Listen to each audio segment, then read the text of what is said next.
Hello students, welcome to my YouTube channel this engineer RB Singh.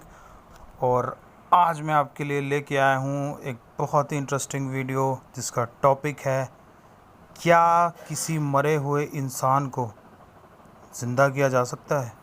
इंसान ही नहीं, जानवर या कोई भी लिविंग ऑर्गेनिज्म अगर वो मर जाता है, क्या उसको ज़िंदा किया जा सकता है? क्या पहले ऐसी कोशिश हुई है हिस्ट्री में? कहीं ना कहीं आपके दिमाग में भी एक क्वेश्चन ज़रूर आया होगा। अगर आप इंटरेस्टेड हैं इसको जानने में तो इस वीडियो को पूरा देखिए, और अगर वीडियो पसंद आए तो प्लीज़ लाइक कीजिए, चैनल को सब्सक्राइब कीजिए और बेल आइकन पर प्रेस करें ताकि आगे मेरी जितनी भी आने वाली वीडियो हैं उनकी नोटिफिकेशंस आपको ज़रूर मिलती रहे। तो चलिए स्टार्ट करते हैं। तो मरे हुए ऑर्गेनिजम्स को ज़िंदा करने की जो सबसे पहली सक्सेसफुल कोशिश आप कह सकते हैं वो करी थी डॉक्टर रॉबर्ट ई कॉर्निश ने, जो कि एक कैलिफोर्निया के फ़िज़िशियन थे। कैलिफोर्निया यूएस में पड़ता है, अमेरिकन फ़िज़िशियन थे आप ये कह सकते हैं। काफ़ी टाइम से वो रिसर्च कर रहे थे इस चीज़ पर, और 1933 में उन्होंने काफ़ी मेहनत के बाद एक मेथड डेवलप किया जिससे कि मरे हुए इंसान या मरे हुए जानवर को ज़िंदा किया जा सकता है।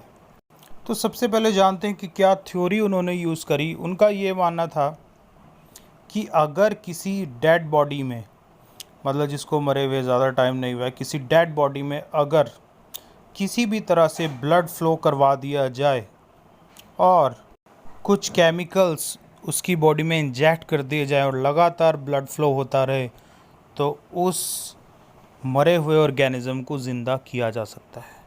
तो इसके लिए उन्होंने एक डिवाइस बनाया, जस्ट लाइक सी सॉ, आपने देखा होगा सी सॉ की तरह उन्होंने एक डिवाइस बनाया। और वो क्या करते थे, पेशेंट्स को या कह सकते हैं जो डेड बॉडीज़ थी उनको उसके साथ बांध देते थे और उनको उनकी बॉडी को इंजेक्शन देते थे एड्रेनलिन का। एड्रेनलिन एक हार्मोन होता है, आपने सुना होगा इसके बारे में।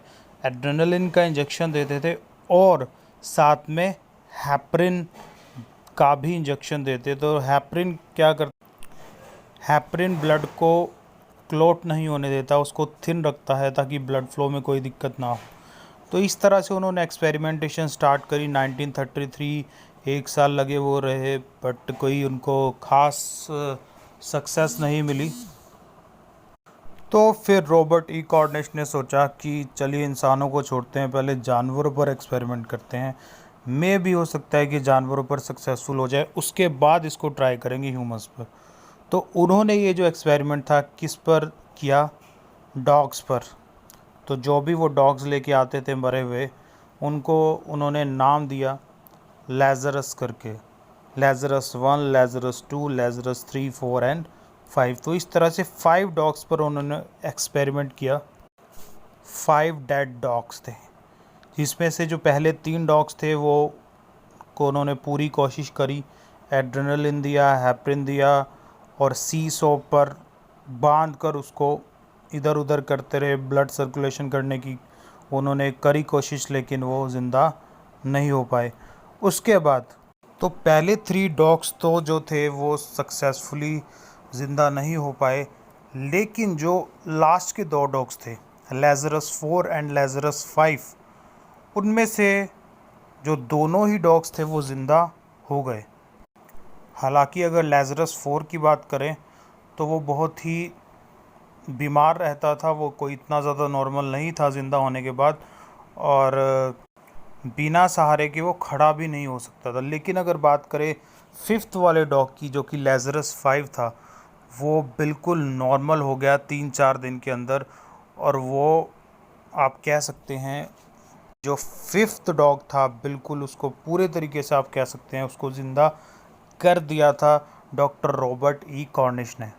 तो एक ये ऐसा एक्सपेरिमेंट था जिसने पूरी दुनिया को हिला कर रख दिया था। पूरे साइंटिस्ट जो रॉबर्ट ई कॉर्निश को सनकी कह रहे थे, पहले उनका मजाक उड़ा रहे थे, उनको भी सोचने पर मजबूर कर दिया कि ये ऐसा कैसे हो सकता है कि किसी मरे हुए डॉग को ज़िंदा किया जा सकता है। हालांकि लेज़रस 5 की बात करें और 4 की भी बात करें, वो कब तक ज़िंदा रहे इसके बाद इसके बारे में कुछ ज़्यादा इन्फॉर्मेशन नहीं है, लेकिन इतना पक्का है कि वो दोनों ही डॉग्स जो थे वो दोबारा से मरकर ज़िंदा हो गए थे। तो इस एक्सपेरिमेंट की सक्सेस के बाद ये सोचा जाने लगा कि वाकई में कि इंसान को भी शायद हम ज़िंदा कर सकते हैं, मरे हुए इंसान को। तो जब ये एक्सपेरिमेंट हुआ डॉग्स वाला 1934 में, इसके बाद 1947 में एक चाइल्ड किलर था थॉमस मैकमोनिगल, उसको डेथ सेंटेंस सुनाया वहाँ की कोर्ट ने, यूएस की कोर्ट ने। और जो थॉमस मैकमोनिगल था जो कि क्रिमिनल था, उसको पता चला रॉबर्ट ई कॉर्निश के बारे में, तो उसने अप्रोच किया रॉबर्ट ई कॉर्निश को और कहा कि मुझे जो है मौत की सज़ा सुनाई जा चुकी है, तो मेरी मौत तो पक्की है और मैं आपको अपनी बॉडी बिल्कुल देने के लिए तैयार हूँ आफ्टर डेथ, और आप मुझे ज़िंदा कर देना। एक तरह से उसने परमिशन दे दी डॉक्टर रॉबर्ट ई कॉर्निश को कि you can experiment on my body after my death. तो इसके लिए वो क्रिमिनल था जो, और डॉक्टर रॉबर्ट ई कॉर्निश दोनों ने ही एक पेटिशन डाली कोर्ट में कि ऐसे ऐसे किया जाए और इसकी बॉडी को मुझे दिया जाए। और उसने भी कहा क्रिमिनल ने कि मेरी बॉडी को इसको दे दिया जाए डॉक्टर रॉबर्ट ई कॉर्निश को। बट कोर्ट ने जो है इस पेटिशन को डिसमिस कर दिया, ये कहते हुए कि अगर डॉक्टर रॉबर्ट ई कॉर्निश ने इस चाइल्ड किलर थॉमस को ज़िंदा कर दिया तो हमें उसे मजबूरन छोड़ना पड़ेगा, तो हम इसकी बॉडी को नहीं दे सकते। तो आप अंदाज़ा लगा सकते हैं कि कितना भरोसा हो गया था लोगों को। एक जज जो था, जिसने डेथ सेंटेंस सुना दिया था एक क्रिमिनल को, उसको भी ऐसा लगता था कि शायद डॉक्टर रॉबर्ट ई कॉर्निश किसी इंसान को भी ज़िंदा कर सकते हैं। ठीक इसके एक साल बाद 1948 में थॉमस मैकमोनिगल जो कि क्रिमिनल था, उसको डेथ एग्जीक्यूशन दे दिया गया और फांसी पर चढ़ा दिया गया उसको। और जो एक एक्सपेरिमेंट होने वाला था, जो कि लाइफ चेंजिंग एक्सपेरिमेंट हो सकता था ह्यूमन हिस्ट्री में, इस अर्थ की हिस्ट्री में, वो हो नहीं पाया। हालांकि इसके बाद ठीक 2 साल बाद यानी 1950 में डॉक्टर रॉबर्ट ई कॉर्निश जो हैं वो उन्होंने फ़ैसला किया कि अब वो रिसर्च वर्क नहीं करेंगे और वो रिटायर हो गए 1950 में। तो जो ये 15-20 साल का रिसर्च था डॉक्टर रॉबर्ट ई कॉर्निश का, और जो उनके एक्सपेरिमेंट्स थे, इन्होंने बिल्कुल पूरी तरह से इंसान की, साइंटिस्ट्स की सोचने की जो तरह से लिमिट थी उसको बढ़ा दिया। और अब लगने लगा कि डॉक्टर रॉबर्ट ई कॉर्निश की थ्योरीज़ को यूज़ करके हम आगे इंसान को भी ज़िंदा कर सकते हैं। इसके बाद कई सारे एक्सपेरिमेंट्स हुए, लेकिन कुछ ऑर्गेनाइजेशंस बीच में आ गई। जैसे कि जो एक्सपेरिमेंट्स होते थे ज़्यादातर एनिमल्स पे ही होते थे, जो एनिमल्स को बचाने के लिए कई सारी संस्थाएं आ गई कि एनिमल्स पर अत्याचार किया जाता है, उन पर एक्सपेरिमेंट किया जाता है, and this is not ethical. और उसके बाद कई देशों की सरकारों ने इस तरह के एक्सपेरिमेंट्स पर रोक लगा दी, और ह्यूमन बॉडी पर जो एक्सपेरिमेंट है उस पर तो बिल्कुल ही रोक लगा दी गई। हालांकि आज भी इस पर कई सारे रिसर्चेस चल रहे हैं, पर वो चोरी छिपे हो रहे हैं, दिस इज़ नॉट लीगल। तो ये थी डॉक्टर रॉबर्ट ई कॉर्निश की कहानी नहीं, actually it's a real incident.